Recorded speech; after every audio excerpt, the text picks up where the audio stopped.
power politics, but remind ourselves that as Jews, we know that killing is wrong. We hold in our hearts those who have lost and will lose their lives in the days, weeks, and I'm afraid to say months ahead, many months ahead. And we pray that we can support each other in our community to continue to have the strength to keep alive our own sense that healing and repair are possible. It's very easy to become dispirited in a moment like this again. Even with all we know of the world, we continue to affirm our essential connection to all people, and we pray that somehow those who sit in positions of tremendous authority and who govern in our names will be prevailed upon to work towards peace in a meaningful way. Right.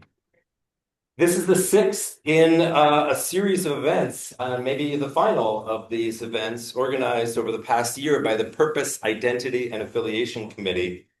Many of you in this room have been to all 5 of the other events, but there are at least 8 by my count who may not have been. And Eric asked me, in addition to introducing Rabbi Alex, to frame today's conversation with a little bit of our journey to date, so we can all kind of be on the same page and with a spirit of inclusion and recognizing that some may not have been aware of certain parts of the conversation. I want to just say a few things about how we've come here, where we are, where we might be going. Yeah? So the Purpose, Identity, and Affiliation Committee was tasked by the board in late 2024 to help to advance the congregational priorities of doing more effective in-reach for engagement and member retention and outreach for growth in congregational membership. Some of what I'm sharing is for, I think, all our sake, for even if you were at all 5 of the events, it's hard to keep track of everything over a year, right? And for the sake of Rabbi Alex, I want him to sort of know where we are as a congregation.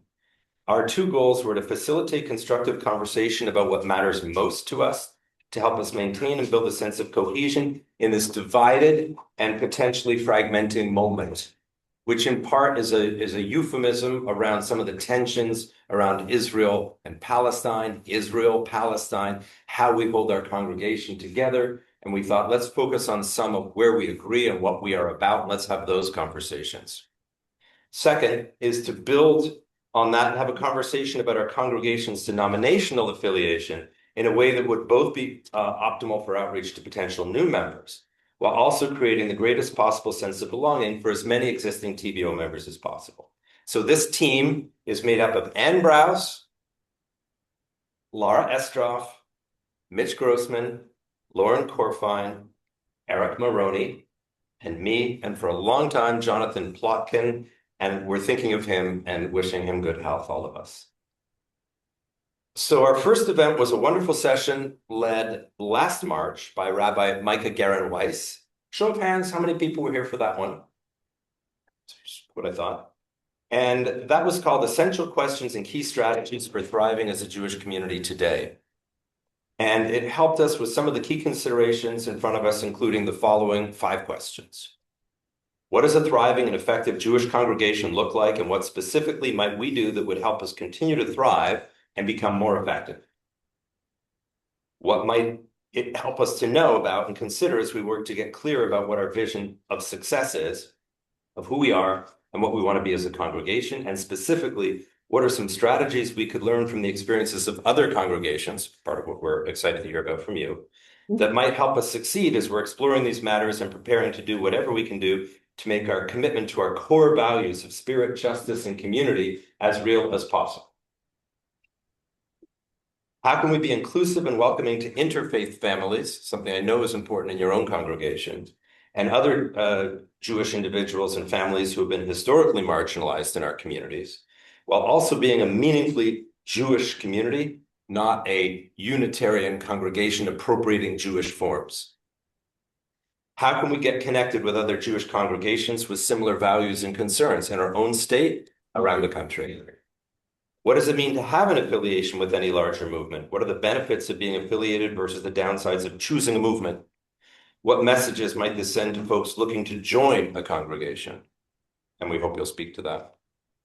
Before we try to decide if we want to maintain our affiliation with a Reform movement, affiliate with some other movement, have multiple affiliations, or have no denominational affiliation, what is there that we should discuss together or do? Now, again, I'm sharing with you where we were last March. There's been some movement from this, and some of those questions are partially answered. In early May, we devoted a wonderful big juicy question session in this very room to build on the conversation. We focused primarily on the question, what is there about Tikkun B'Or that really matters to you and makes you feel like you belong, without which you might feel like you don't fully belong? And we also touched in that conversation on what are some areas where you think we have a diversity of viewpoint or even difficult differences, and what strategies might we take to accommodate those differences that would still enable you and others to feel a sense of belonging. And we had about 70 people in that conversation, and some shared vision that felt like it was emerging from that, especially as people spoke about the central importance to them of our community itself. I remember Lauren speaking to that, and of our warm, welcoming, meaning-making congregation mattered more to them than denominational identification per se.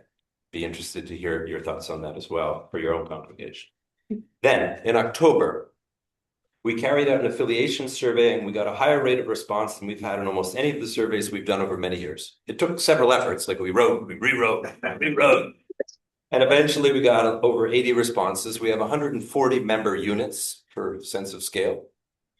And sometimes we'll do a survey and we'll get 25 or 30 responses. So we heard from people, but we didn't assume it was everyone. And we wanted to get some insight into what really matters to our current membership. And I'll remind us, because it's a while ago already, and some may not even know that 29% of the respondents expressed that they feel strongly that it's important to them that we maintain our longstanding connection with the Reform movement. So that's not 80% or 100%, but it's 30% of our congregation. It really matters. And so we took the position at that point that we were not talking about disaffiliating from the Reform movement, even though some 20% had said in the survey they wanted us to, because that continued affiliation really matters to some people. And at the same time, there were 20% who said that we should not be affiliated only with the Reform movement, 17% who said we should be independent and have no formal affiliation. And the greatest number indicated that if it didn't cost us significantly more, I think actually the phrase was didn't cost us more, they strongly supported dual affiliation with both Reform and Reconstructing Judaism movements, but we have not made that decision as a congregation to do that. And part of what we're hoping here today is for those who still have questions and concerns and what does it even mean, that's going to help us in this ongoing conversation. You're still with us? I'm very much enjoying this. I feel like I've gone on the year-long. Well, that may be hard enough for you, but some of these people have been on a 20-year-long journey with me, and they're like, oh, the journey's got to end soon.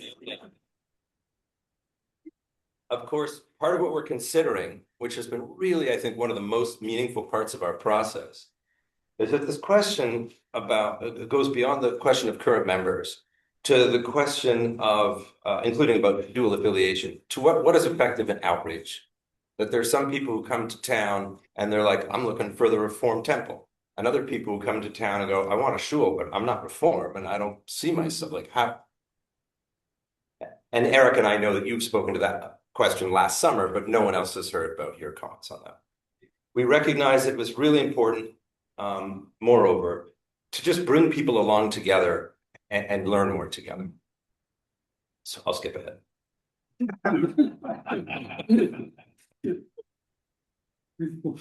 I do want to say that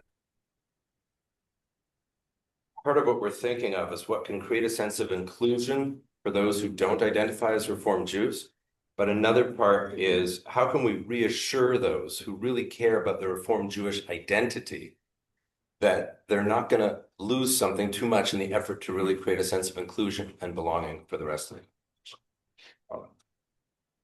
So Miranda Phillips, one of our members and service leaders and guiding lights, had suggested that instead of just having abstract conversations about Reform Judaism and Reconstructionism or Reconstructing Judaism, that it would be helpful to have two services close together in time, led by the same person, which Miranda graciously agreed to do. One of which would use the Reform prayer book, the Mishkan Tefillah, which is the prayer book that we have on our shelves, and one which would use the Reconstructionist prayer book, Kol HaNeshama. And the goal was to give people an experiential way of understanding or even feeling some similarities and differences between the two movements, by having two similar services where the different variable was the prayer book. And she did this on January 9th and 23rd in a most helpful way and led a really good discussion at the end of it to help us see what was similar, what was different. And as we're exploring ways to make our mosaic of member-led services really work as a model in the congregation, Miranda has graciously offered the possibility of leading a Reconstructionist minion within TVO, perhaps even once a month with different people leading. And then finally, we had a panel discussion just 3 weeks ago, and which I think for many of us who were there felt it was meaningful. It was beautiful. It was just to hear the stories of half a dozen people, I think all but one of whom are in the room, share with us their own Jewish experiences in and outside various Jewish denominations and how their journeys have and denominational journeys have informed their Jewish identities. And part of what emerged from that was the sense that while there might indeed be value in dual affiliation for some of the reasons I mentioned, that things that matter most to many of us are not about affiliation at all. And that has resulted in us drafting some language, which I won't share now for time, but that we're going to be sharing with the board and having the board agree upon in the next couple of weeks. Okay. And now finally, we've come to the moment that we've been discussing and excited about. The visit to us of Rabbi Alexander Lazarus-Klein. Rabbi Lazarus-Klein is the spiritual leader of Buffalo's Shir Shalom, the only synagogue in the nation that is affiliated with both Reform and Reconstructionist Judaism. Congregation Shir Shalom is a trailblazing synagogue, a congregation that is diverse, multi-generational, inclusive of all, including traditional, non-traditional, and interfaith couples. Shir Shalom shares in the joy of Judaism, past, present, and future, with a focus on lifelong learning and community. Does any of that language sound like it might resonate? I was going to read this other thing, so people go like, whoa, same statement, but it's enough time. Rabbi Alex is a man of many talents. 2004 graduate of the Reconstructionist Rabbinical College. He also holds master's and bachelor's degrees from the Jewish Theological Seminary, as well as a bachelor's degree from Columbia University. He served as rabbi of Temple B'nai Abraham in Bordentown, New Jersey, and directed the Community Partnership Program for the Jewish Federation of Greater Philadelphia. Rabbi Alex came to Buffalo in the fall of 2008 to serve as the rabbi of Temple Sinai, now called Shir Shalom, which I'll say more about, of course. I believe he was a creative writing student, if I've dug enough around, and he's absolutely a poet. He's published 3 books of poetry. I read a very moving poem written by Rabbi Alex, "The Streets of Minneapolis Are Crying," in memory of Renee Nicole Good and Alex Preddy. And I was very touched by the ways that Rabbi Alex connects his rabbinate with the real world and with the moment. Rabbi Alex is a respected leader in the Buffalo area, serving on many local and national boards, including the Buffalo Board of Rabbis and Cantors, the Network of Religious Communities, Jewish Family Services, the Bureau of Jewish Education, Jewish Community Center, Hillel, National Federation of Just Communities of Western New York, the Coalition of Economic Justice, something that matters a great deal to many in this congregation, and the Reconstructionist Rabbinical Association Board. He was the president of the Network of Religious Communities and was awarded the Interfaith Community Leader Award. Rabbi Alex was also a member of the Clergy Leadership Incubator, training visionary spiritual leaders for the American Jewish community, sponsored by Chazon, the Jewish Lab for Sustainability. And for those of you who may not know Chazon, it's a New York-based nonprofit that works to create a new vision in the Jewish community through outdoor education and environmental education. Very good resource that we should take more advantage of. And then finally, I'll say that I've seen pictures of him dressed in what looks to be an amazing Elvis impersonation. I could neither confirm nor deny if it had a Purim connection, but it was really impressive. Rabbi Alex is married to his adventure-loving wife, Ashira, who from photos I found is very willing and able to jump into the rapids, which I know is true, at least metaphorically, of Rabbi Alex as well. They have 3 kids, Jared, Boaz, and Noam, and we might be lucky enough to get one of them to be attending Ithaca College, if all goes according to plan. And as if it was not exciting enough to have him here with us today, he is also a fellow Buffalo Bills fan. No, I didn't even know that. And even happens to share my wife's birthday. Now, we've asked Rabbi Lazarus-Klein to share with us the unique journey of his community. So this is the outline that we're going to follow, and how it's working. We've asked him to help explain the differences and similarities between Reform and Reconstructionist Judaism, which several of you have asked about with great patience for 6 months. And we're like, we're not talking about that yet. but we are today. We've asked him to share more about his own background, tell us about Shir Shalom, how many members, how many families, what's the Jewish scene like, and can you keep it real and tell us the realities of the dynamics in the congregation to the extent you're able. And finally, share with us some of the history of your own community, and then lay out these questions for us about reconstructing Judaism and Reform. Hello. Asked him if he could speak to specific issues that have been raised, like officiating and interfaith weddings, views of God, like things that people have asked about in the congregation. Rabbi Alex, we're deeply grateful to you that you've come to be with us and to help us on our path. Thank you so much. Thank you, Jeff. Thank you for. Wow, Jeff really does his research. He even found the Elvis costume. Wow. My cantor, Arlene Frank, she's call. wonderful at taking. Yeah, no, I get it. And I she get it. gets all Okay, the well, time thanks, Janet. in these wonderful Okay. pictures. And Okay. I purchased an Elvis costume too, because I thought you could always use an Elvis costume.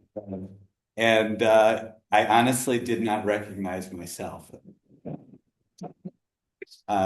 It is wonderful to be with you today. Thank you for coming out. I'm really overwhelmed just to see the community. Before we started talking to Jeff, to Eric, and to other members of the community, I had talked to Diane over here. Diane, whose brother and whose parents were part of, and they were actually founding members of our congregation. So Diane and I have known each other for many years, and she told me about a wonderful new community that she had been a part of, and especially this Tuesday group. And I thought, oh, that's really interesting and would love to learn more. And who knew that our would come together. I also want to say I grew up in a small conservative synagogue in Philadelphia that was sort of like this, where you put out the chairs. So, and it had windows just like this. So it has a lot of familiarity. And we love Ithaca. My family and I, my daughter Jara, who is going to college, maybe, hopefully at Ithaca, if anyone has any money streams available. She basically, I remember when she was 1 year old, we came here and she sort of learned how to walk uphill here. So we were in like a bed and breakfast, and I remember she going up and down the hill and how exciting it was for a 1 year old. And now she's going off to college. How do you like that? So this is very familiar to me in a lot of ways because I used to have the job for the Reconstructionist movement through the Mid-Atlantic region. I was in charge of it for a year and a half or so. And I would go to all sorts of synagogues, mostly in Pennsylvania and New York, Delaware.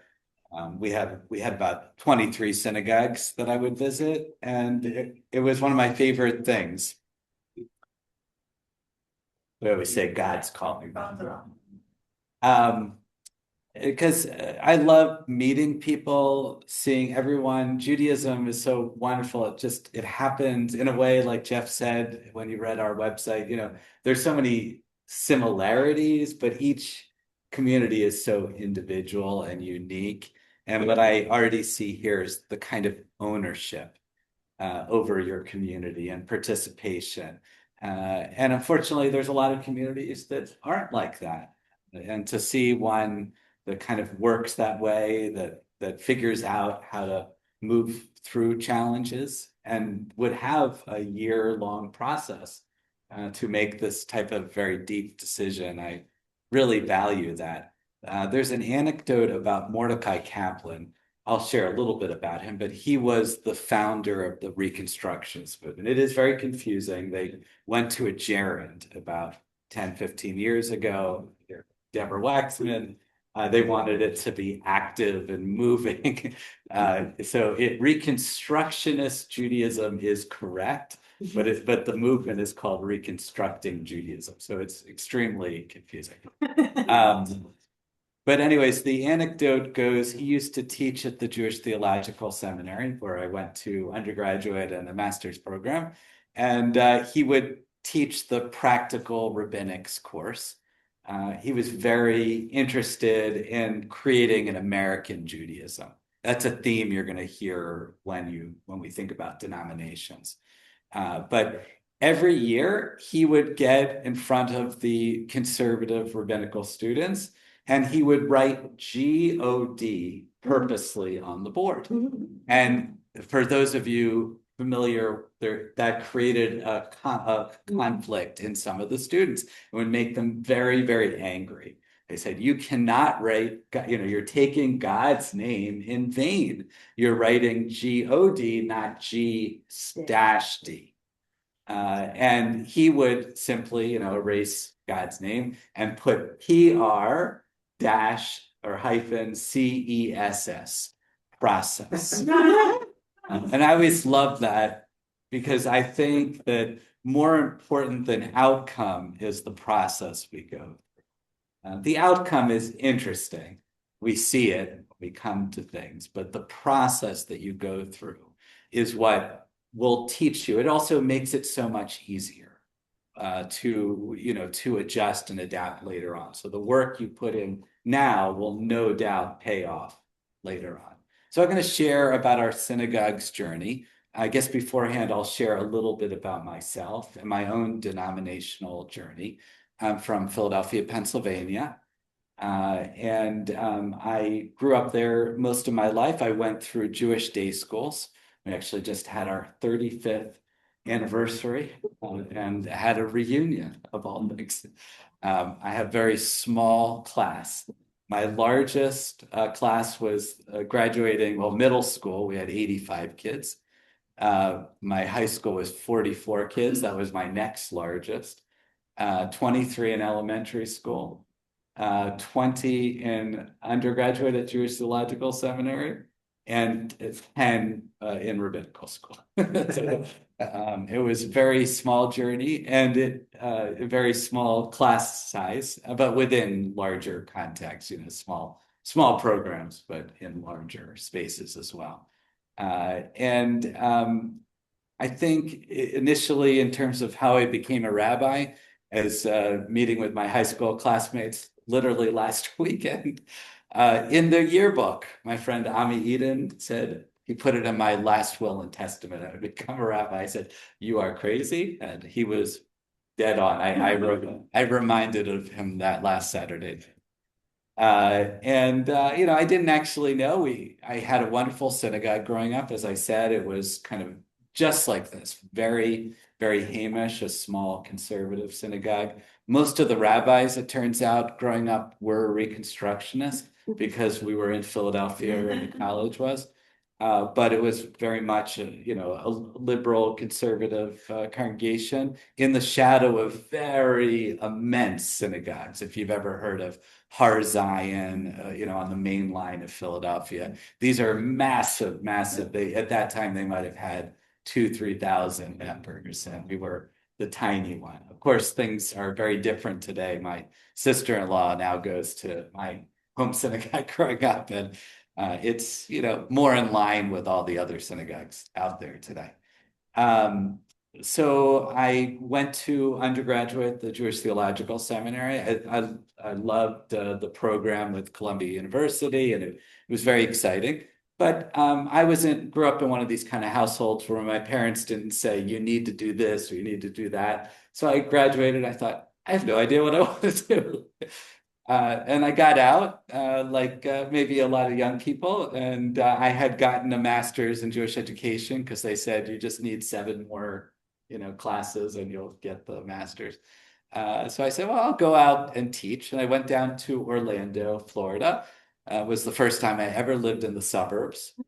Had to learn to drive for the first time as well. And realized I did not love teaching in like a day school environment. I did not love waking up so early. I did not love disciplining students. But I stuck with it. I made a commitment for the 2 years. I stuck with it. I realized I needed to figure out what I wanted to do. And I was really interested, even despite all the Jewish education I had already received, I really wanted more Jewish education. And so I started thinking about rabbinical school, and I came back in 1999 to my home in Philadelphia. And my mom said, "Why don't you look at the rabbinical school that's in Philadelphia?" I said, "Okay, well, I'll go drive over there." So I drove over in June of that year, in 1999. I sat down with Rena Spice Handler, who was the dean of, she was wonderful, yeah, the daughter of a rabbi as well, a little short woman, just wonderful energies. And we sat down in her office. It was very Hamish. It was very different than the Jewish Theological Seminary. If you've ever been to the Reconstruction Rabbinical College, it's in like an old mansion, so it's very homey. She listened to my journey and she said, "Oh, perfect. And you can start in a month." So I always talk about, well, as soon as that happened, my life changed. I realized I'd found what I love to do. And it's for those of you that have found the profession that really called to you, it's very life-changing. And it's been just a wonderful journey. It's, I love, as Eric said, Jeff said, sorry, I love writing, I love teaching, I love meeting with people, pretty much love every part of the job. And it's just been to be able to, I see it, a rabbi as a community builder. To be able to create sacred community and to support people in all moments of their life is really a sacred task that I take very seriously, and I'm very honored to do every moment that I do. So what brought me to Buffalo? So I had been working in Philadelphia and met my wife Ashira, and was working, as Jeff said, with the Philadelphia Jewish Federation, doing community building for them. And of course, like a lot of jobs at those kind of places, it kind of got eliminated. So we were, thinking about family and all sorts of things like that. And so I managed to get myself into a chaplaincy program, and that was for a year and a half. It was one of the most transformative moments of my life. It's wonderful. And then basically after that program, I would have no job, and I need to start looking. So we were determined, because then my wife was pregnant with our daughter. We didn't want to live very far away from our family. Both of our families are in the Philadelphia area. And so we had a 6-hour driving. It had to be within 6 hours. There was no jobs in Ithaca, so I applied, 18 years ago to then Temple Sinai, which was one of the very first Reconstructionist congregations, and luckily got the job. And kind of the rest is history. We moved up, and it was really very good place. We love Western New York. It's far from our home, but still within driving distance.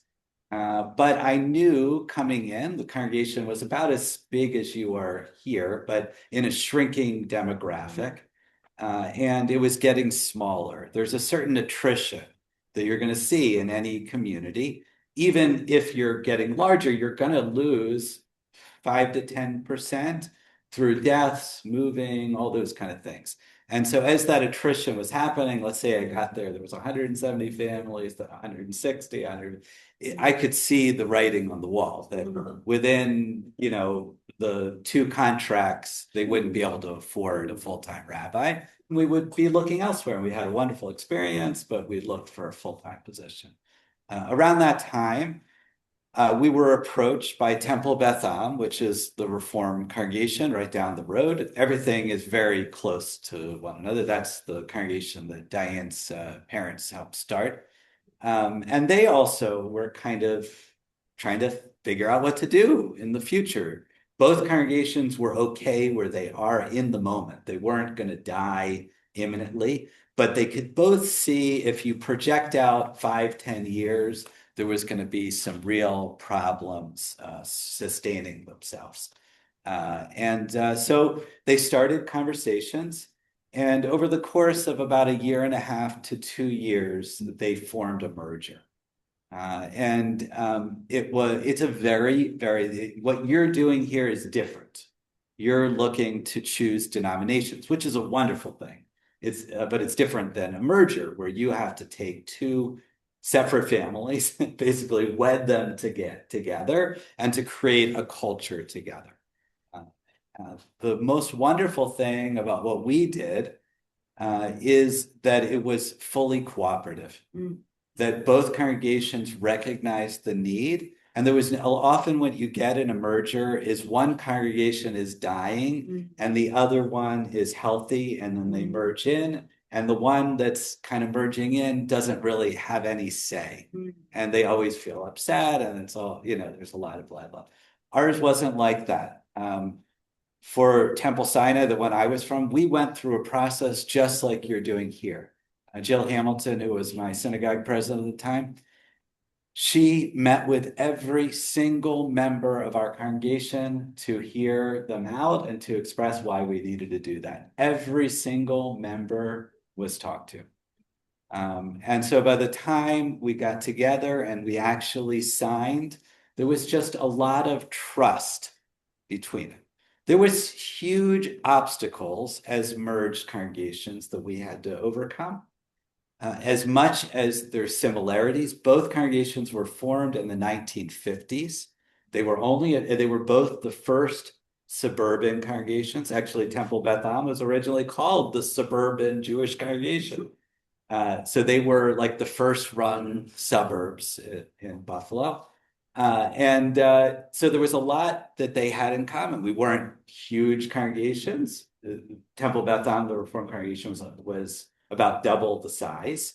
It was obvious which building we were going to choose, because at that point we had about 650 families or 1,200 people, and the Temple Sinai building we were in only had the capacity for 300-400. So those kind of decisions were easy. But there's just a different way that people operate. I'll tell you an example of one thing that, because you don't realize there's an issue until there's an issue. So we tried to go through everything, beforehand. The bylaws, we had this wonderful plan where the president of Temple Beth Am would be the president for 1 year. The president of Temple Sinai would be the president of 1 year, and then they would kind of come together. All sorts of things like that we had built in to make sure that we had equality, that everyone got what I didn't even know that, but my members actually put them hiring me as like a red line, which I was very flattered. I only learned that recently. Anyways, so Did they both have rabbis? they both had rabbis, but the rabbi of Temple Beth Am was retiring. And we had a wonderful thing that he, Erwin Tannenbaum, and myself spent a year together, which was the most wonderful thing, because often you come as a rabbi into a new community, you don't know any of the customs. You don't know how they do things. So to be side by side and to see, just to be able to sit in, this is how they do things. It helped us to negotiate some of the harder differences, particularly when it came to prayer as well. But, one of the first things we hit was Hanukkah. We thought, well, this will be so easy. One congregation loved to do the Temple Sinai part, the one I came from, said they loved to do a Hanukkah Seder. It was almost like a Passover Seder. They had a whole booklet, and it was a sit-down meal, and it's opposed to having like a whole service. The other one, it was a important service, and you had a latke bar. And we thought, well, we'll have the latke bar at the end. We'll try to do both. But no, it doesn't.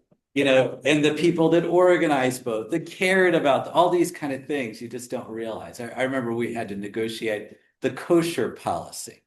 No, neither of us are Orthodox, but the Temple Sinai side, but both said they were kosher style. But what kosher style meant was completely different. So on one, Temple Sinai, it really meant, like basically no meat and you could bring food in, but it really it didn't need a hechsher, like the insignia, but it pretty much needed everything else. For Temple Beth Am, kosher style was like going to a kosher deli, kind of, like good Jewish food.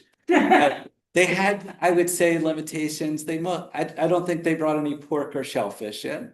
And that was, sort of as we were forming the policy, it was clear we had our directives, that no pork and shellfish. And then we started going through all the individual things, like in a synagogue program, milk and meat would be separated, it would be in a different tables. But if a renter came in, you start asking all these kind of questions. And we had a great process. It worked really, really well.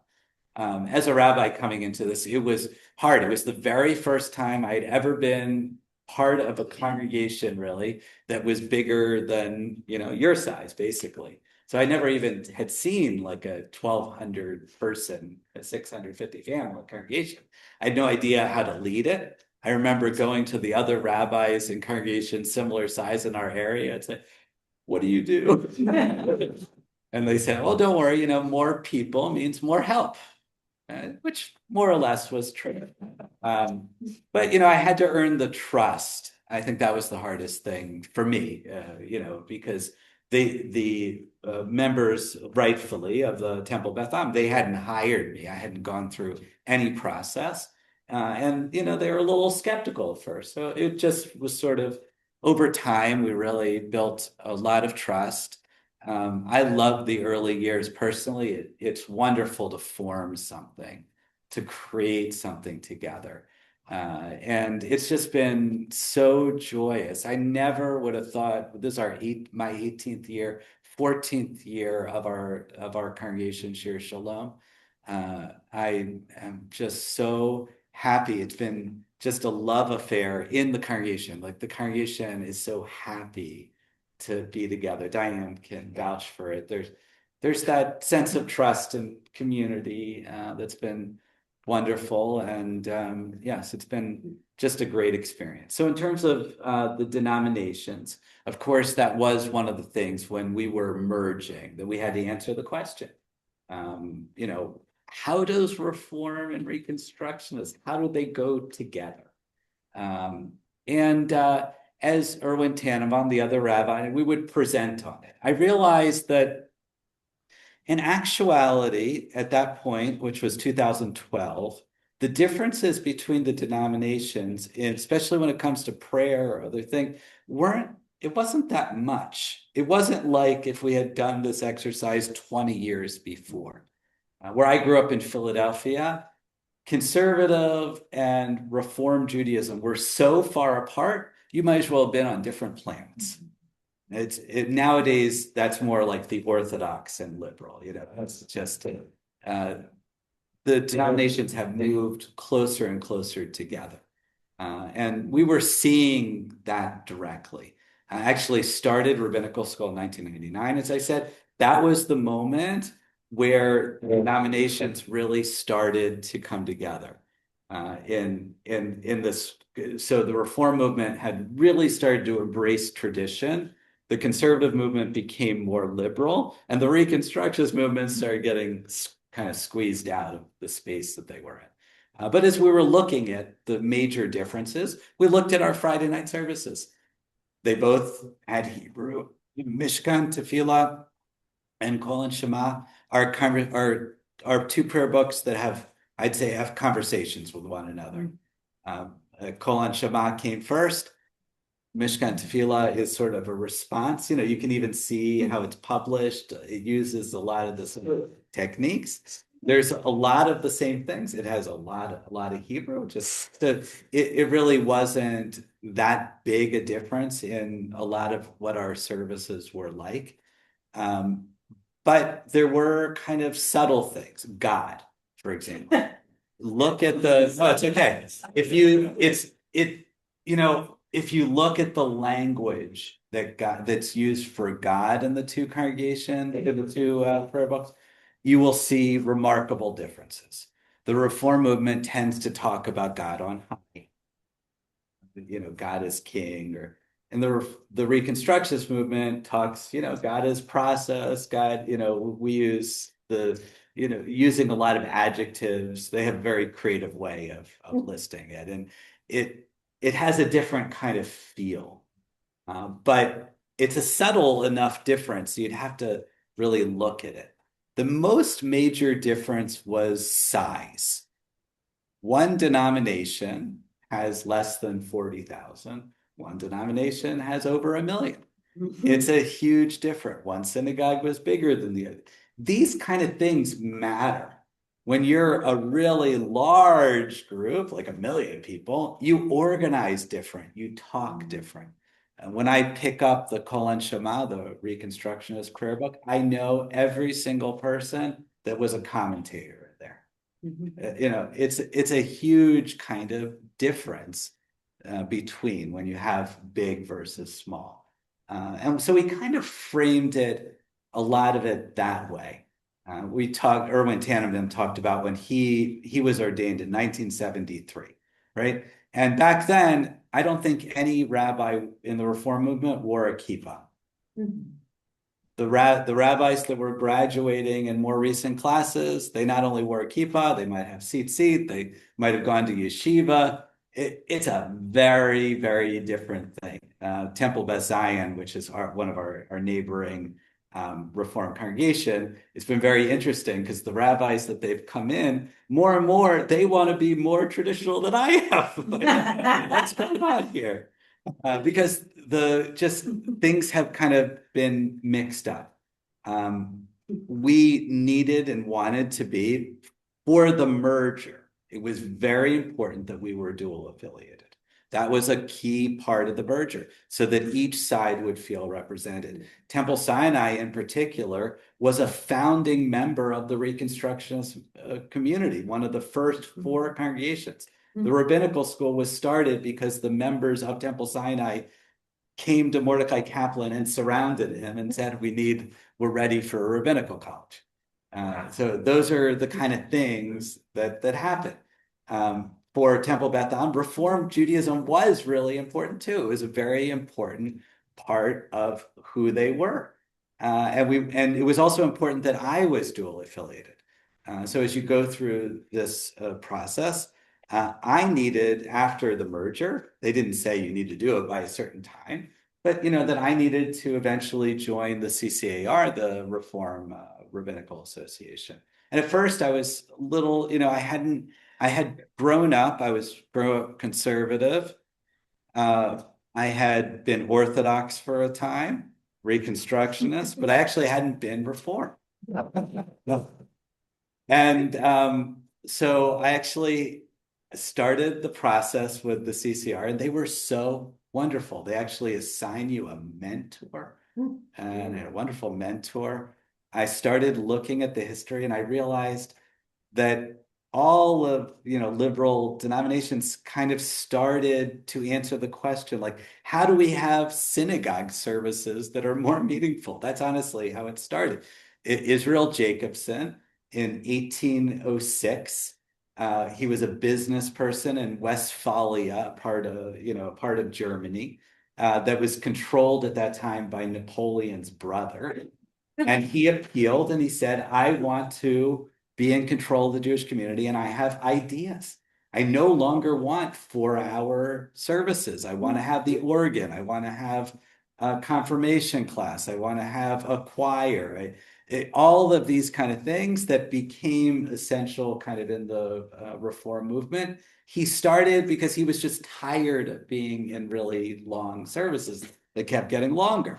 And to speak in the, that the sermon should be in the language that people would understand, and the young people weren't coming. I mean, he wasn't saying, I want to change the world. He wants to say, I want something that's going to meet the needs of where we are now. When Isaac Mayer Wise later on took that to America and started exploring what does Reform Judaism look in America, he didn't care about denominations. He wanted something for America. And the original rabbinical college, in 1883, the first graduation, he wanted it so that it would be the American Jewish college, that this would be the first rabbis that were American rabbis. It wasn't about denominations. Then, of course, at the graduation, at the festive meal afterwards, they serve shrimp. If you've heard of this, the Treifa banquet. We don't know if it was intentional or not intentional, but regardless, all the denominations. You think so? Okay, Got the menu of that dinner. There were 18 dishes. Hold it, please. Every single thing was had. I'm asking you to hold it. It's good that you know the menu. Well, keep going. Yeah, it is online. The menu is I want to online. be mindful because I want Rabbi speak for about 10, 12 more minutes so we can really have people having back and forth before we go into too much depth on the menu, at least. Sure. Go ahead, please. So, that started this process, not only to find denominations, but what was going to work for America. You got, the Reform movement, Orthodox, conservative, and trying to figure it out. Meanwhile, inside there, Mordecai Kaplan comes from Europe as a young man, and he sees, that America, if you remember, there was almost no Jews here up until that major migration from the 1880s to the 1920s. And suddenly we have millions. We're going from, 40,000 or so to millions. And we need something that's going to meet the needs, that's going to speak to the democratic value. So he studied sociology, which was fairly new at the time, and he was interested in how people thought. So his idea for Reconstructionism, which is also not to start a denomination, was this. He later regretted the name because it's so long and it kind of didn't speak to it. But basically, every generation has to reconstruct. We take what it is. He said we should value the past, obviously, but we have, we're going to build on top of it. And we need to make sure, as he used to say, that the past has a vote, but not a vote. In other words, if values change, we don't say, well, we're stuck. Women and men have to be just like this. Or, we can adapt to it. And that sort of started the process. What I liked and what originally attracted me to Reconstruction Judaism is it's very grassroots. And I think that would be the piece that would really align with you guys. So they were both, what I learned through the process is both Reform and Reconstruction Judaism were both just trying to create, like meaningful services, a meaningful way of doing Judaism. It was a shared understanding. I realized it was we were part of the same thing, the same project that was taking a couple hundred years to really figure out, because it was a hard project. What do you to create something like that? And I feel like we're starting to get to that moment where we feel comfortable with ourselves in these kind of denominations, which is great. At the same time, as I was telling Jeff and I think Eric on the phone, I think we're now moving past a lot of these denominations. I'm not sure how much these original ideologies that go back 120, 100, 200 years maybe really have to say to us today. They were started for their particular reasons. And so I think you see, both because of the opening of the job market. So for example, the rabbinical schools used to run American Judaism, basically. So because they could tell you who you're going to get, how you're going to do things. Nowadays, if any synagogue, you just put it on a listserv. You don't need a denomination to kind of do that. Congregations can do a lot online too, starting with the Chavarah movement that's before online, but that encourage the do-it-yourself kind of attitude, which is wonderful.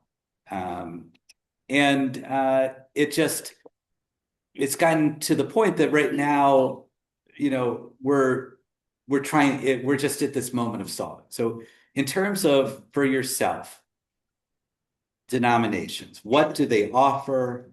Why should you consider it? Why might it be important to, of the three options, unaffiliated, single affiliated, or dual affiliated? I do think, and this was part of Mordecai Kaplan's feeling is that belonging to something is important. Even if it doesn't necessarily give you anything directly, knowing that prayer books, let's say, connect you to other places, that I could come here, and if I came here on Shabbat, I would know your prayer book backwards and forwards. You go to any institution within the Reform movement, that would be the case. That is an important thing. Larger conventions, biannual conventions, groups, like they have women's groups, all sorts of resources. You can get these things elsewhere, and that's important, but there's something about being part of a collective that helps with the pride. Another thing that a denomination does is that it's an easy flag that you put down. Honestly, people do come to an areas. They think, oh, I grew up Reform, or to a lesser extent Reconstructionist, and I want to be part of that community. And so they look at your website and they say, okay, I'm going to come check this out. It kind of gives an easy for newcomers. And I did learn in my trip to Ithaca College that 1/4 of the students there are Jewish. So you do have a lot of 1,200 students that are Jewish, which is crazy. You do have a lot of Jews, unlike actually in Buffalo, we don't quite get the numbers, but you do have an influx that people that come particularly here. And it is easier to, you're supporting something beyond yourself. I wouldn't say that you're necessarily going to get the money you put in back, but whatever, those are negotiated prices. Whatever they tell you, per household, you negotiate something. That's the way it is. And dual affiliated, you don't pay more. You just separate the money into different buckets. So like I'm part of 2 rabbinical associations. I do end up paying a little bit more, but I don't have to. Actually, both of them, they work so well together. It's been so amazing, and they've been so welcoming to me, and I love it because I can go to conventions on both sides and I can meet new people. I love it. I can see my old friends, I can see new friends, all these kind of things. So I would say, that in terms of, because that's one of the other considerations. Sometimes people do want to be unaffiliated because of, Jeff started off talking about the politics. There's a lot, and the denominations have been very much affected by it.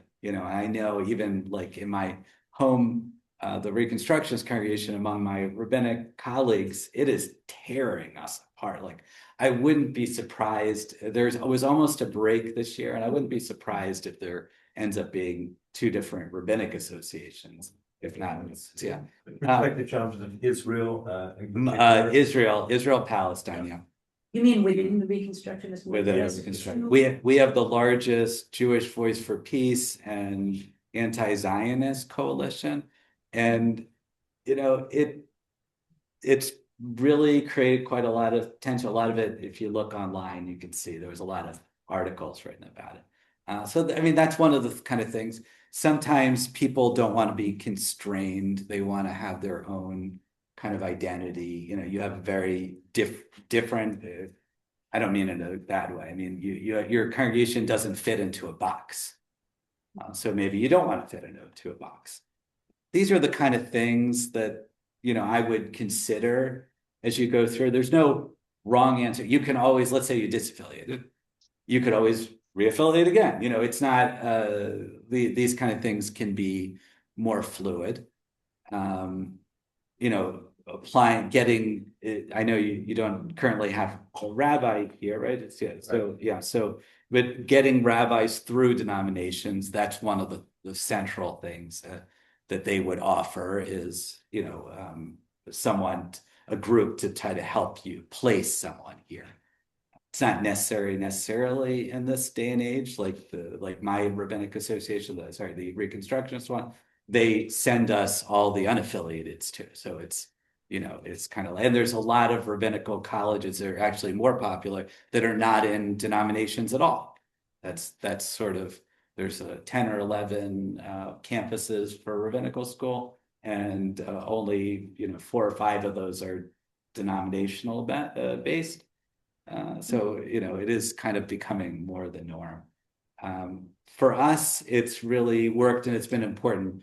It's kind of essential. We're the first really merger of that kind of, it's kind of not written correctly on our website. There are several other Reform Reconstructionist congregations. Dually affiliated, yeah, that's not so unusual. What is unusual is that we came together in the way that we did. And, certainly I'm here to support or help or answer questions. I think some of the others like interfaith marriages, honestly, the world, even the conservative movement they're on the precipice always of change. They change slightly. They allow you to attend the interfaith services. But, there's a whole group of rabbis that are pushing, including some of my friends, for them to move. For the conservative movement, it's an identity issue. Like, this is what it means to be part of conservative Judaism, like that. But within the Reform and Reconstruction, there's no differences. I would say the majority the way our rabbinic association, it was up to the rabbi. So whoever the rabbi was, they could choose, or the congregation. It wasn't like, it was always open for many years, for 30 years. It's been open to do interfaith weddings for 30 or 40 years at this point. Patrilineal, we both share that same distinction as well. Play that concept. That if your father was Jewish and your mother was not Jewish, you would be considered Jewish. And there's a slight difference between the Reform and Reconstruction movement. In the Reconstruction movement, in the language that's written, you had to be raised, even though your father's Jewish, you needed to be raised in a Jewish household. The Reform movement, I don't believe, has that distinction, but in practicality, you don't start asking those questions. There's more things in common. Yeah, I mean, it's very different. I know in Buffalo, there was only one rabbi that would do interfaith weddings for 20, 30 years, up until almost probably the late 90s, maybe. Rabbi Goldberg, he was the only one for a long time. Nowadays, I think it's kind of understood. Like, I don't approach Judaism. I love what you said. We don't want to be a Unitarian. We want to have our own identity. Honestly, like in my community, we get a lot of visitors. I noticed a number of years ago that at least 30% are not Jewish that are in our community. And I started approaching things a little bit differently. That my job is to represent Judaism in the synagogue too, but it doesn't mean that everyone in the room has to be Jewish. That this is a place also for wanderers. That's okay. I know where I'm coming from, and that's, if I'm leading a wedding, I'm not doing a Catholic wedding, interfaith wedding. I can't. If I tell a couple, I do mostly probably interfaith weddings. What I know is the Jewish wedding. That's what I can do. They just did change. My denomination allows us to do co-officiated. That's the biggest change. And it's actually, I've now done 3 or 4 co-officiated weddings, and it's actually been pretty joyful. I've had really good partners with Catholics and Protestants that I've worked with as well. This is fantastic. Let's open it up to any questions that anyone in the room has, and we'll build right off of that. We got Laura. Thank you so much. It's been really wonderful. Thank you. So, you may have already answered this, but I just want to say back to you some of the things that I've heard and get your reaction. So, with this coming together, right, the squeezing out of the Reconstructionist space between liberal conservatives and more, or liberal conservative movement and becoming more observant, or more traditional reform. Thank you. And the rabbinical colleges, there's so many that are not denominationally affiliated.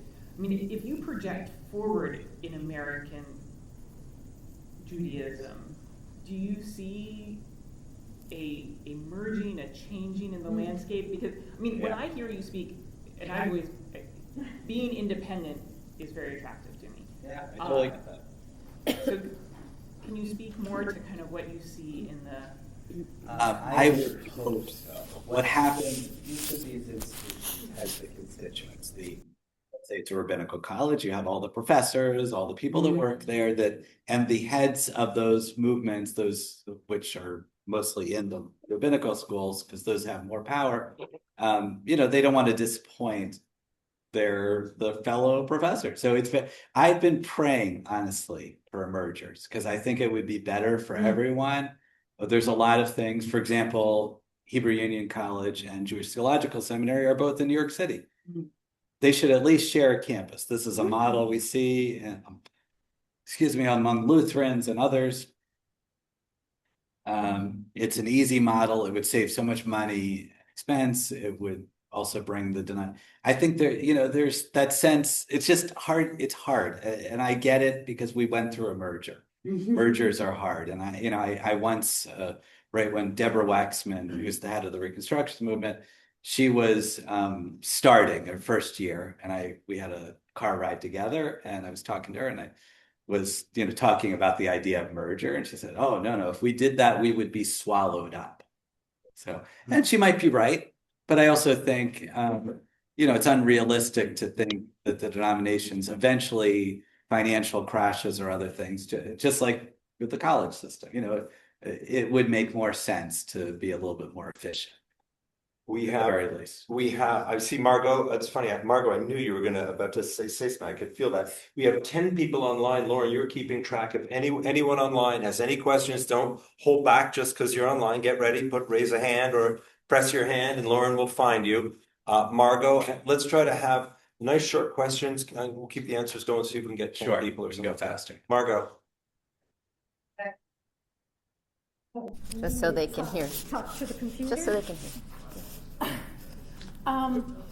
I wanted to follow up on what you were saying about the resources that may come from being part of a larger community. I grew up in the Reform Youth Movement, very much, in fact, probably the generation that brought Reform closer to the tradition in the Hebrew, right, late 70s, 80s. And had some connections with friends in the Reconstructionist movement at the time. And it's always seemed to me that a big part of the value, at least what I could see when I was growing up in the Reform Youth Movement, is the value of being affiliated with something larger that provided resources, whether they were administrative, educational, camping, that we were part of something national that gave us more support than we had. And it very much at the time was what you were saying about the difference between the size of the Reform movement and back then what Reconstructionist movement.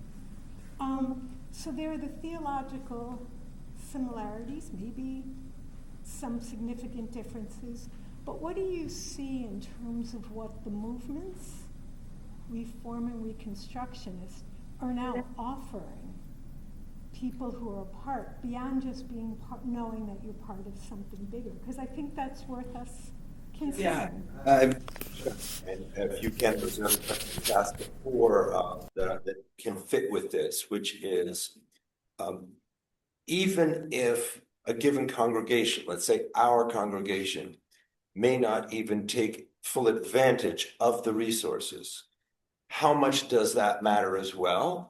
I think we heard you say that there's also value just for the idea of the multiple flags from a point of view of outreach, but I don't want to project that onto what you said. I think you said that to Eric in an earlier conversation. Yes. Can you speak both to Margot's very specific question about the opportunity to connect with more resources, how much that matters, and if it doesn't matter so much, what else does matter? And where's the value in affiliation? Yeah. I mean, I would say like our congregation doesn't take advantage of a lot of the stuff within the denomination. Very few people. People tend to just stay kind of there. They don't necessarily, I don't mean that, it's just, they don't necessarily go and want to be part of the national Jewish scene so much.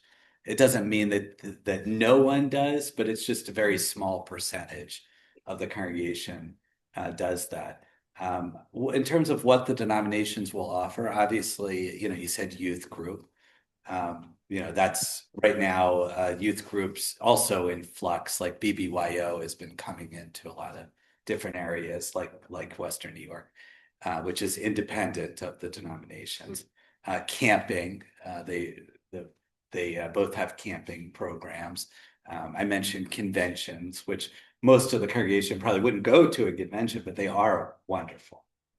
If you go to a denominational convention, I highly recommend it. Trips to Israel, consulting, like you get one of the nice things if you're part of a denomination and you wanted the denomination to come help you with a particular problem, they might have that. They might have training. Technology would be another thing. Podcast, there are a lot of resources that are available online that you would have access to. But I honestly think just being part of something symbolically is good. Again, we mentioned about as Laura talked about the independence, and I get that. I think there's something nice about your uniqueness too. I would say there is value feeling you're part of something larger than yourself, like putting down flags. I think that is important. Even if we didn't use any resources, or we use minimal resources of the reform movement, for example, which we know, we've looked at that, Mitch and I, talked about that. From your point of view, it wouldn't follow from that we should disaffiliate because we don't use the resources, because there's value in both belonging and for people who are here and for people who are coming to see themselves potentially being here, those who identify as reform. Is that fair to say? Yeah, it's a branding also. It gives you a little bit more of a sense of brand. I see Doug's hand, and then Lauren is going to tell us people online. Lauren, you have 3? Okay, let's keep it moving. Doug. Hang on. Just mention branding, so. One sec, Doug, wait till Lauren can get over to you. Thank you for that clarification. All right. It's helpful. Thank you, Lauren, for doing the hard work. Yeah. I'm just gonna come around. Go ahead, you can start talking. Go ahead, Doug. Nice and loud for us. As you said, the merger makes it different. But one of the things that people have brought up is this idea of, do we attract people or do people leave? And so to the extent that you can separate the merger from the affiliation question, do you feel you lost people because of dual affiliation? Do you feel there's any change that people wanted to affiliate with Reform? They were as attracted to you as a Reform temple versus I'll tell you a story. Our competing Reform congregation decided to send a letter after we merged that said how we're now the only Reform congregation. But you know what? It's like those kind of things didn't matter at all. I'd say being part of a denomination is more likely to bring someone that's new to the area, because likely they've had a similar experience somewhere else. It will help if they've been part of the denomination. I do not think, like I was trying to explain to some members, we have a joint religious school with a conservative congregation, and I was trying to tell them that people generally don't necessarily become part of something because of a denomination anymore. I think that's less and less relevant. People are going to connect to you because you connected to them. Honestly, it's, in terms of growth, you believe in yourself. It's, that feeling of saying, oh, this is a great place to be. That's the biggest attraction to it. I'd say that's much more important than denominations. Thank you. Lauren, tell us who's coming so we can let all 3 know their sequence, please. We've got Holly, Beth, and Andy. And then Zeb. Oh, and then hang on one second. Let me, I'm Go ahead. Okay, I just wanna, Go ahead. I'm going to mute myself again and hope that computer has volume on, and if not, I'll do some hocus pocus. Okay, great. So Holly, you're up.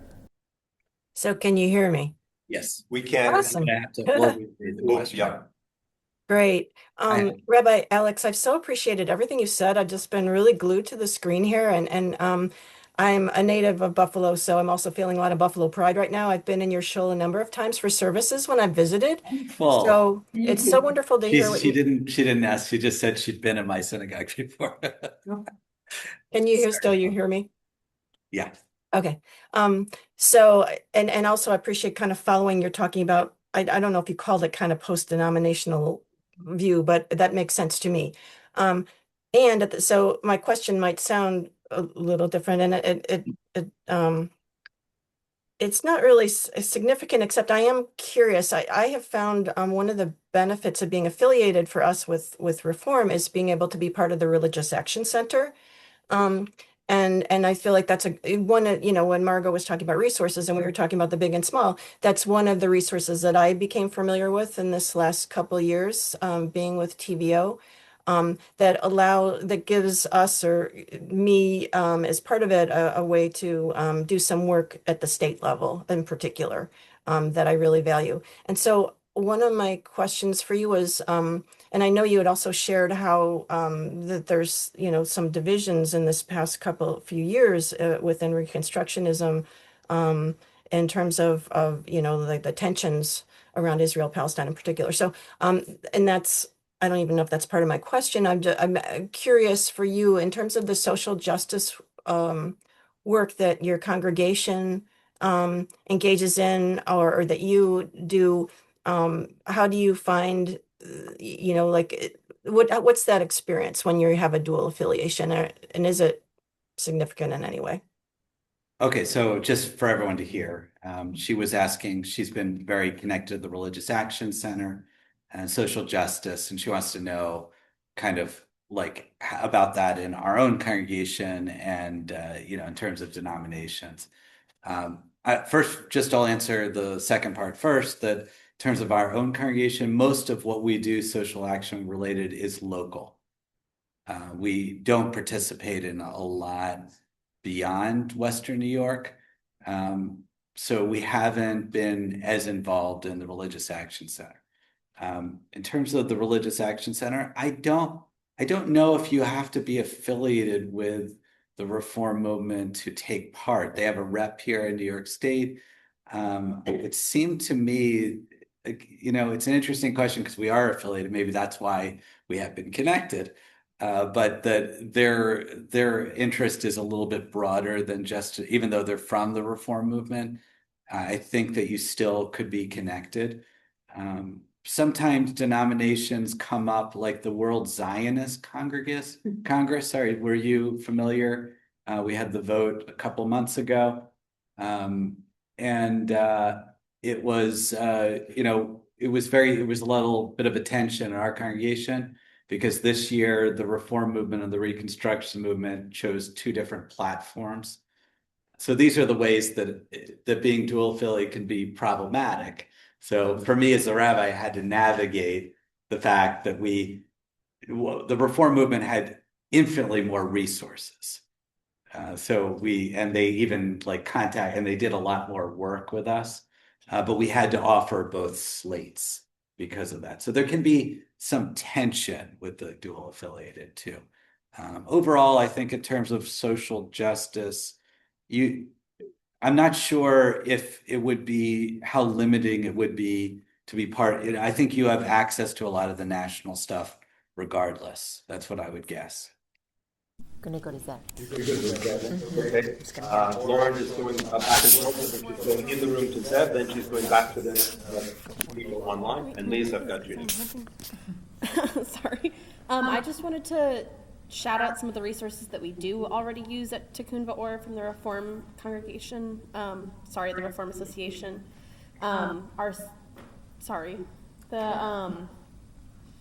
The religious school used a lot of the resources from the Reform Center. We've had a lot of members, or we've had at least some members who have been parts of small congregation leadership groups. Am I missing things? We do use the tent. Like there are just a lot of resources that we don't necessarily take advantage of, but we do actually use enough resources. That's great. Or we use plenty of them. Yeah, when I was president, Sue and I, when I was one of the co-presidents, Sue and I were part of a online group that of small congregations, and we met regularly, and that was really helpful. Yeah. Yes, and there are more resources available through the reform movement than we currently use as well. My point only was that whether or not we are using them fully, in light of what Rabbi Lazarus-Klein is saying, that would not be a reason to say we shouldn't be affiliated with the reform movement. That was my only point on that. Let's go to the next question. Go ahead, Michael.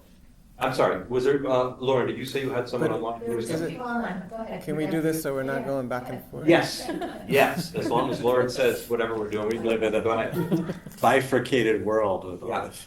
I just don't want to ignore the online people. Thank you, Rabbi Alex. I loved hearing your denominational story and your story of the merger.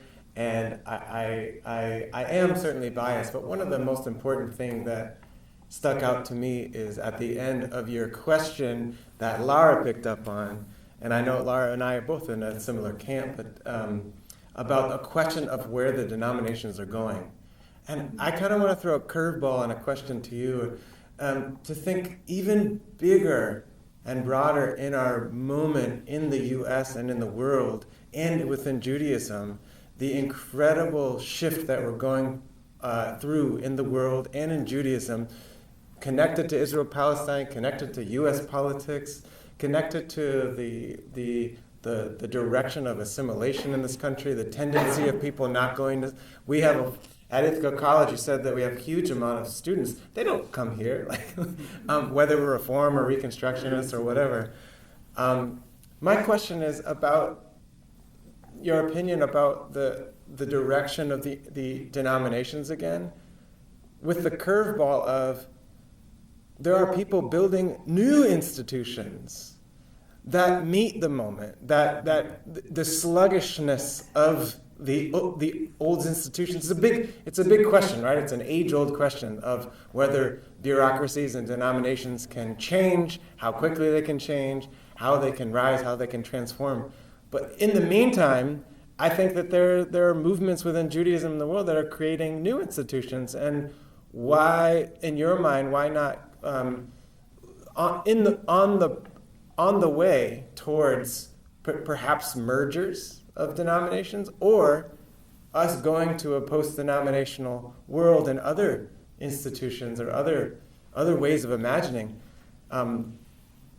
Why not imagine bigger with this unique community? Not to say that we can't take part in all these resources connected to these denominations, but why not set our sights much bigger and higher?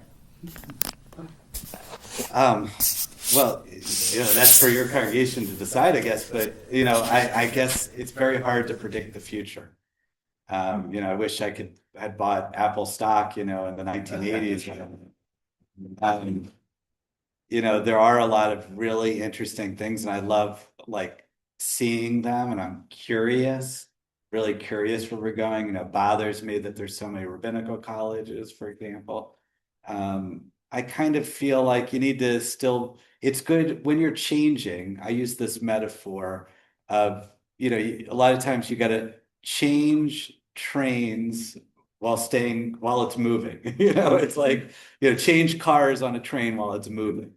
And so what that means is that it should feel like you're not moving while you're changing. And so you can move towards what you're saying without necessarily still being in this moment, or, the affiliations might not be part of that. You can decide that you could still be affiliated and think, what's going on in the future. We want to do something. And I honestly don't know. If I had predicted, I would have thought the denominations would have. So my 25th anniversary of Rabbinical College is going to be coming up in 2029, right? So I thought, well, chances are the Rabbinical College isn't going to make it to 29. But maybe I'm wrong, So I'm still going to buy my ticket to go to Philadelphia go to the ceremony if I make it. So, but yeah, I don't know. I'm not necessarily the best predictor, but there's really interesting things out there. There's an ongoing question, bigger question about what we all do to be fighting for the heart and soul of Judaism and how to think about Judaism beyond the denominational questions, right? And that's part of what I think you're speaking to, if I know you. Lauren, it doesn't have to answer that today. Lauren, go ahead, tell us the question on there. Beth, you're up. Hi, can you hear me? Yes. Thank you, Rabbi Alex. I wanted to get into a little bit more of the nitty-gritty at your congregation. Sure. Since you're affiliated with both, do you have both sets of prayer books? Do you alternate, have some services with one, some with another? In what ways, does it show up? Other than just that it's on your website that you're both, tell me about how it actually. Yes, so the question is practically, how does the two denominations show up in congregations, and especially regarding prayer books? That's a really good question. It was one of the hardest. I mentioned some of the struggles, especially with prayer. For a very long time, we alternated prayer books, not the Kol and Shema, but our congregation, the Reconstructionist one, had created their own prayer book, and we wanted to celebrate that prayer book. So we would alternate for maybe until about the pandemic, when pandemic kind of changed everything. We use on Friday night Mishkan Tefillah now. The reason is because we had the most of those, and it just was simpler just to have one kind of thing. Saturday, the other thing is our Saturday morning group is more Reconstructionist based. We currently meet at the Conservative Synagogue because of security. You know, like in Buffalo, you wouldn't come into a meeting like this without an officer there. That's kind of how it's. I can't say that that's the approach I would necessarily recommend, but that we decided that because our group is only about 10 people, that it would behoove us to share, and the conservative congregation Besedik opened its doors to us. So on that day, we use Kol and Shema every Shabbat morning. Bar mitzvahs, b'nai mitzvahs, b mitzvahs, they can choose either prayer book to use. Like my son Noam's having his bar mitzvah April 25th. He'll be using the Kol and Shema prayer book. But I would say, like, the couple of people that are really steadfast Reconstructionists, sometimes it's hard. I feel like we didn't always do them service, because of my background was Reconstructionist. I had to make sure that I was meeting the needs of the Reform, because I'm automatically seen in a certain way. But I would say that's the one tension point that it's hard to get right. So over the years, did you lose some Reconstructionist people as you were doing like smaller and smaller Reconstructionist services? No, like that Saturday morning group was small. People died and they moved, things like that. We didn't chase them away. But I would say the ones that had come from Temple Sinai, that for a couple of them, because also the other thing is, for one of the tension points is like the Aleinu prayer, for example. So we do the traditional Aleinu prayer just because it was easier to do, honestly. This is whether you say, we are not like any of the other nations, or whether you say we are.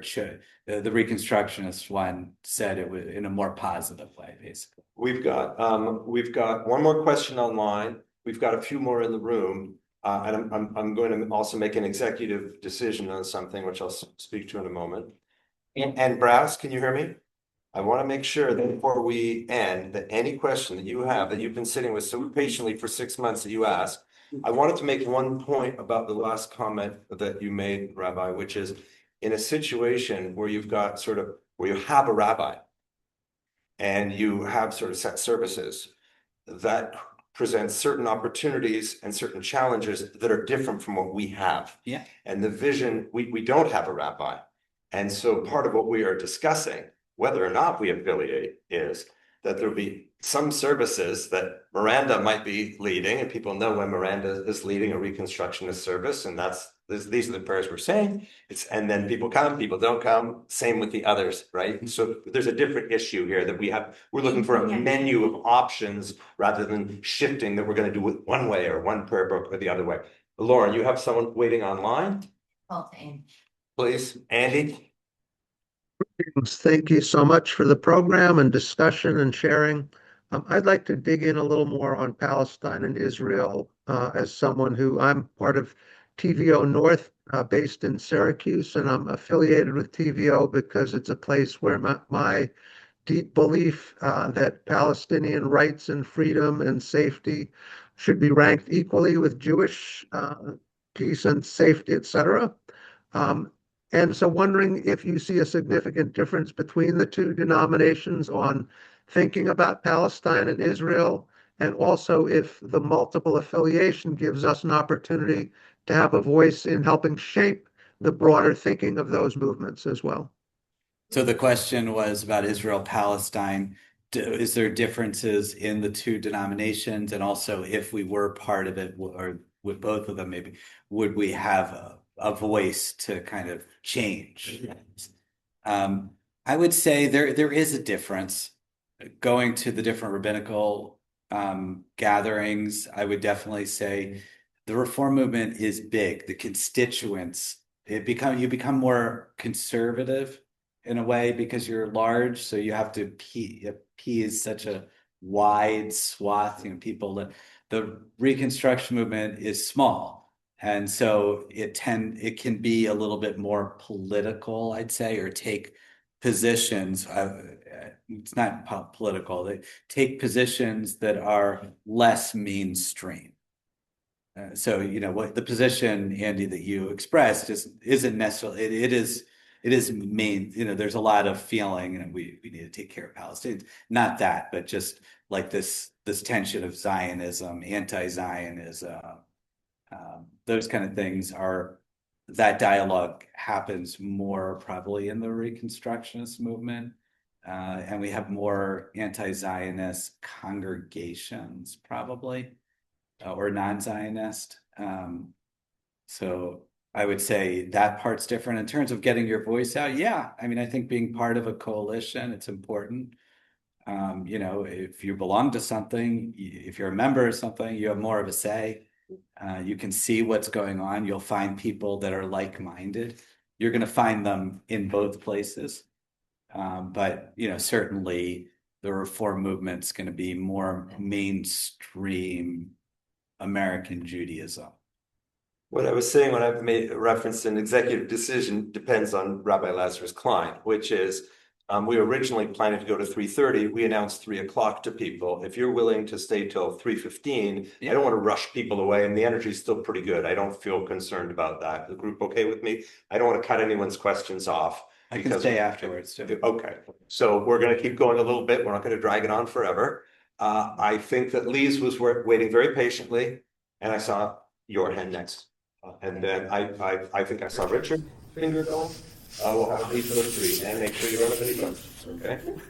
Lise, please go ahead and ask the question. It's not a question, it's an addition. I was amazed to hear about that famous dinner that was, and my question was really concerning why was it so scandalous that people still remember it?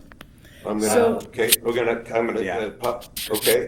I'll answer that on one foot. Just No. It's not a question. I searched the answer. Oh yeah, please. The answer was that I searched myself.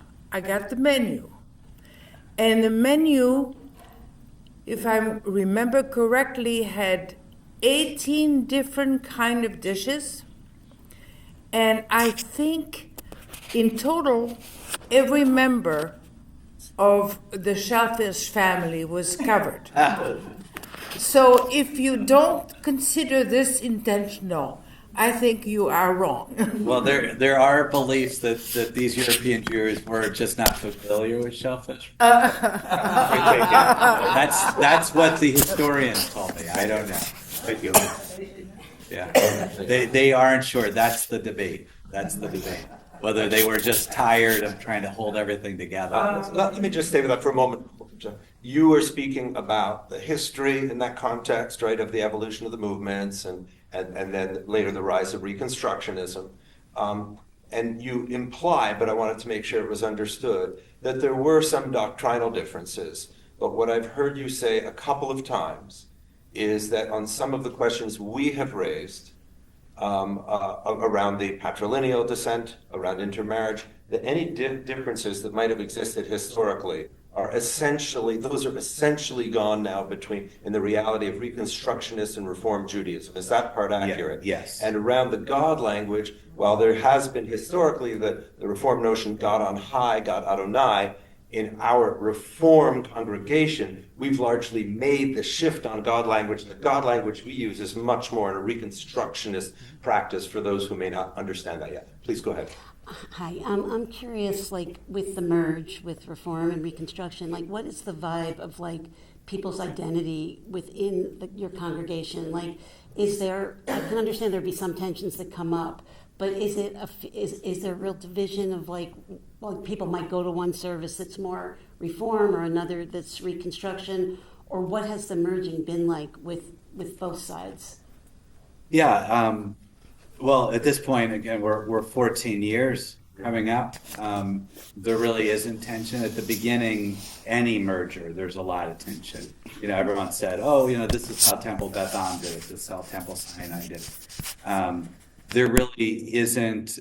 Most people in Buffalo, especially, I would say, that's why I think the denominations are lesser important. They talk about Congregation Shir Shalom. We don't talk about Reform, Reconstruction.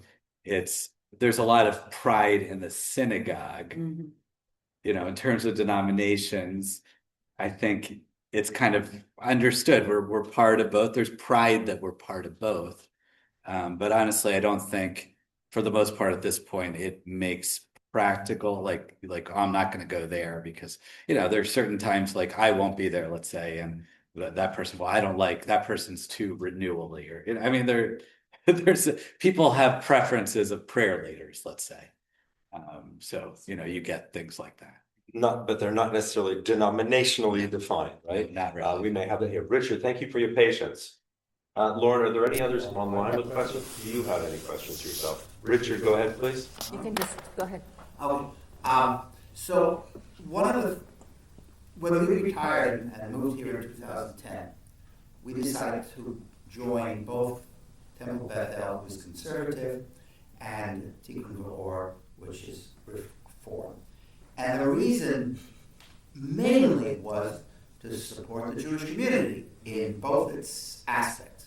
We were never affiliated with a conservative congregation, but we were always Reform, but we decided to join both. And I'm wondering if we join the Reconstructing Judaism and the Reform, what do we have to donate? What do we have to give? What do we have to get? What are we supporting in both of these movements? And I'm thinking that in the Reform congregation, there's a huge campus in Jerusalem that we're supporting rabbis and cantors and educators in the Reform movement, but we're also supporting the movement in Israel of having a more liberal rabbinate. And then there's also the whole the Women of the Wall and the Israel Reform Action Center.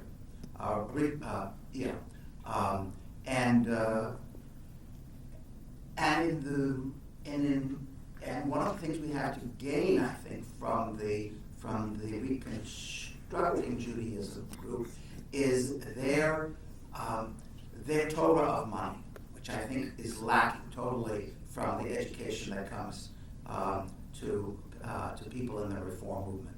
And I'm just wondering, can you talk about the things that the way our membership to these organizations helps these organizations, and the way these organizations have something to offer us that are different, that are the things we can get from one that the other can't get, and vice versa. Did you want to say? Just on the way I heard the first part of what Richard phrased, I wanted to mention, but his wonderful question, I think, will come all the way to you. And the first part of what we give, I just wanted to make sure Rabbi Lazarus-Klein spoke to that from his own experience. But to be clear, from our conversations with our designated contact at URJ, they were very, very gracious. And they said, even if you decide to dual affiliate, if you do decide that way, we don't want to lose you. And you can choose what financial contribution you will make. If you need to make a lower contribution, we're not going to say that you can't be part of URJ. So in terms of what we give, there's a dollar question where Rabbi Lazarus-Klein was suggesting it's not necessarily more to each the other. But I think your point, your question still has two other elements that have not yet been answered. If you could pick those up on what is supported in each of the movements and the other additional value in that regard. Richard, very happy that you brought up Torah of money, because my friend Rabbi Sean Zevet, he just came out. So you know everyone I know. He just came out with a new addition to his book, Offerings of the Heart. But when we worked at the Reconstruction Federation together, that's one of we used to have huge booklet and we would go around. And this was a way, there was an understanding, especially in the Reconstruction movement, that people were kind of afraid to talk about money. The Reconstruction movement tended not to be great fundraisers. And so the offer, this was like, no, this is money is about values, and it's okay. It's kind of giving permission, but it is wonderful resources. I think in terms of, yes, you are supporting these institutions of obviously the reform movement is going to be much broader. You mentioned the institutions in Israel, the RAC here, there's so many institutions that are part of the umbrella of the reform movement. The Reconstruction movement, in a way, your money would go further because it's a smaller movement. I mean, the Rabbinical College itself has a budget of about $5 million, whereas you're talking into hundreds of millions of dollars when you're talking the reform movement. So your money, because it's smaller organization, you're not receiving as much, but your money is more valuable to them. You're supporting it's good that you connected again to Sean Zevet, because you support the people.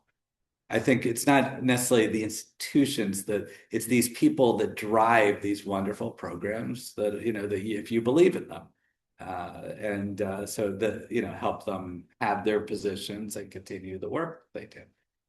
So yeah, I mean the Israel Religious Action Center is wonderful. The Women of the Wall and all that kind of stuff is just so that's the kind of pride. That's what you can collectively create together.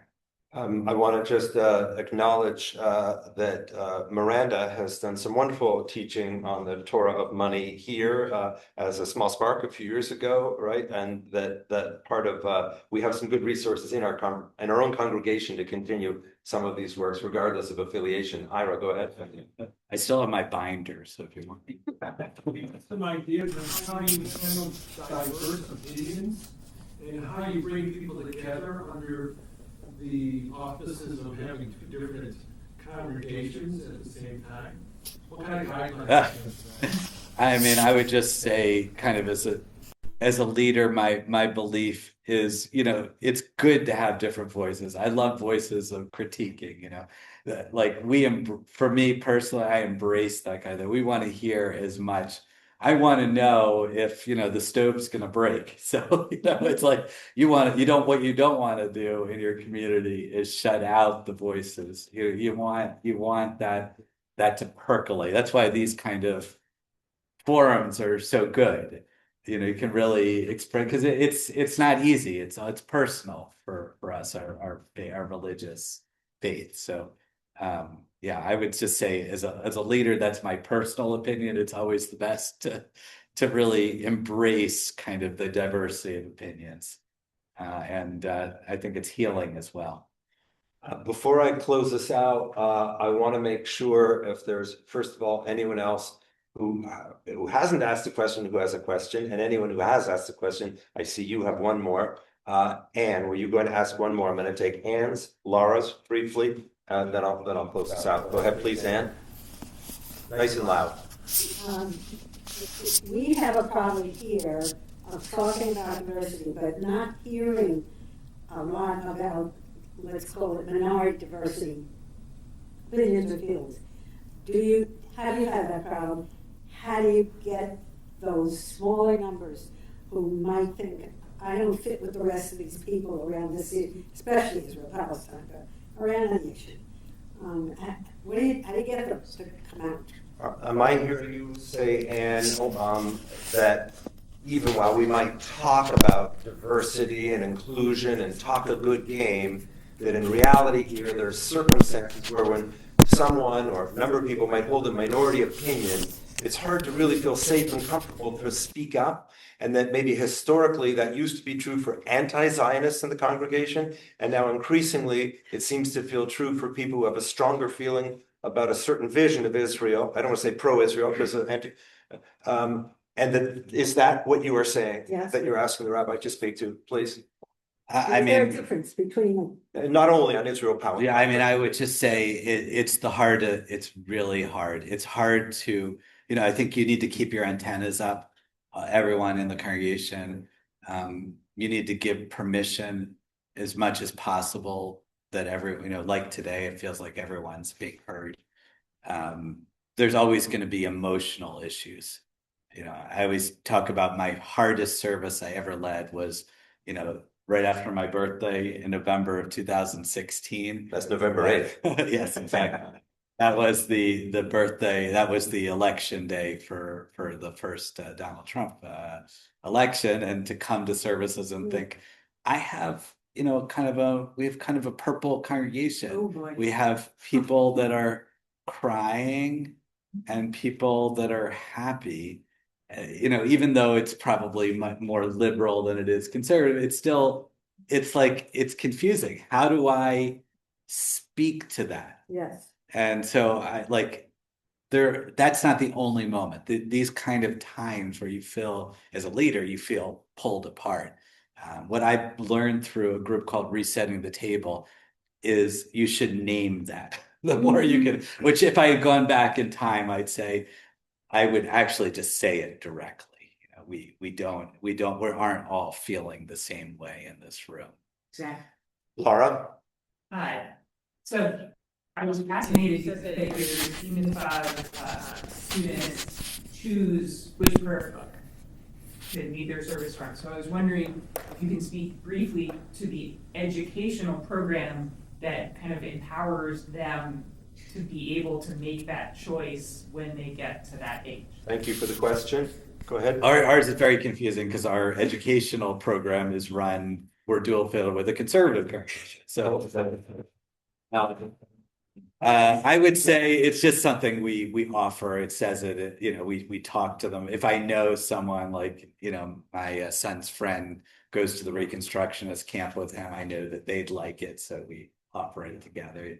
It's more just by talking. The majority choose the Mishkan because that's what we have the majority of. And then sometimes people choose, we try to keep as much flexibility in the system as possible. So do you think that the students that come through the religious school, we ask them these questions? We can talk about a little bit. I mean, it's like in the prayer book that they get to learn their prayers, they do see the differences of the prayers from the 3 different denominations. So they do see that directly. Can they answer the question what each denomination is? I don't even know if my children could fully answer that. And I'm not sure if it matters going forward, but yeah. I want to say, as a way of thanking you on behalf of the congregation, that not only are you clearly an extraordinary person, but very humble. You have done an amazing job with a lot that we asked of you. You answered all the questions that Eric and I had put to you beforehand, which is sort of amazing. You answered all these questions, and you did something else, which I don't know if other people have the same sense, but sometimes, when you're inside a community, inside an organization, and congregations are both, right? They're an organization, they're a community. Definitely. We can feel like, golly, our situation is so difficult. There's so many things here we're trying to balance. We're trying to balance people who really care about the Reform affiliation and people who really don't feel fully included with a Reform-only affiliation. And we're trying to balance the different Venn diagram around Israel, Palestine, right? And yet what you described with the merger, let alone the extent of the purpleness of your congregation, we're all sitting here going, you got it pretty easy, right? Like, this is nothing, I wanted to say this to close this out. This is a working draft that is an attempt, an articulation that Laura and Lauren and Eric have worked on that is not an official document. We're going to share it with the board, but it's emerged from these conversations and grew out of that last panel conversation that I spoke to. And it's that while we're speaking about our description for our website and our language, notice where denomination is and isn't and how we think about ourselves at Tikkun V'Or. Congregation Tikkun V'Or is, are you looking for Reform or Reconstructionists? Keep waiting. Congregation Tikkun V'Or is a welcoming, vibrant, musically enlivened, intellectually engaging, meaning-making community that takes our Judaism seriously and goes deep to connect it to our lives. We are committed to providing a multitude of opportunities for Jews and their families to explore the richness of Jewish wisdom, ritual practice, music and prayer, ethics and values, life cycle celebrations, and other aspects of our culture to co-create experiences filled with joy and impact. We embody our name by bringing healing, tikkun, and light or into our community and the world. We aspire to build a foundation for lifelong Jewish learning and connection informed by our core values of community, kahila, justice, tzedek, and spirit, ruach. At TVO, we practice come as you are Judaism. We are a diverse intergenerational community that includes interfaith couples and families, LGBTQ plus individuals, and members of color. We come together to explore what we call big juicy questions and to honor the depth of our tradition by learning about and wrestling with Jewish teachings and rituals to make them our own. We are a spiritual, creative, highly participatory congregation with a fantastically diverse, engaging, and knowledgeable group of service leaders. Since our founding, we have been affiliated with the Reform movement. Our lively and inclusive services are filled with renewal-style ruach and Reconstructionist-inspired meaning-making, helping us connect to a centuries-long conversation to each other and to real things in the world, etc., etc. Yeah? I love it. So we are there, that's work to be continued. But the point is, whatever we think about and discuss among ourselves about affiliation, we're not about our affiliation. We're about each other. We're about what we've already created.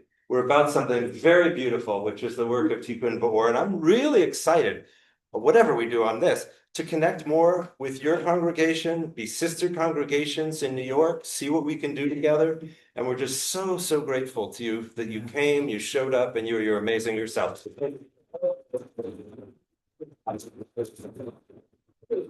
It's fine. I just want to give people a chance.